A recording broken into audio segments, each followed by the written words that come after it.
आज हम लोग बादल के प्रकार के बारे में जानेंगे। बादलों के कई प्रकार होते हैं, लेकिन उन्हें मुख्य रूप से 3 श्रेणियों में बांटा जाता है: सिरस, क्यूम्युलस, स्ट्रेटस। इनके अलावा निम्बस भी एक विशेष प्रकार का बादल है। बादलों को इनके आकार, रंग और गुणों के आधार पर भी बांटा जाता है। बादलों की ऊंचाई के हिसाब से भी उनका वर्गीकरण किया जाता है। उच्च स्तरीय बादल 20,000 फीट से ऊपर, मध्य स्तरीय बादल 6,500 से 20,000 फीट, निम्न स्तरीय बादल 6,500 फीट से नीचे। बादलों के बारे में कुछ और बातें।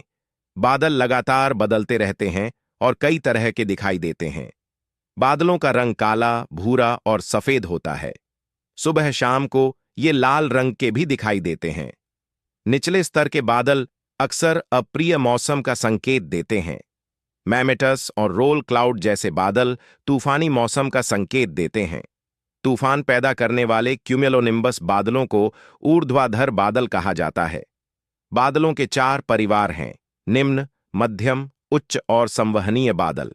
निम्न, मध्यम और उच्च बादलों को जमीन से उनके आधार की सामान्य ऊंचाई के आधार पर वर्गीकृत किया जाता है। बादलों का वर्गीकरण कई तरह से किया जाता है। आकार के आधार पर बादलों को गोल, लंबे और अनाकार के रूप में वर्गीकृत किया जाता है।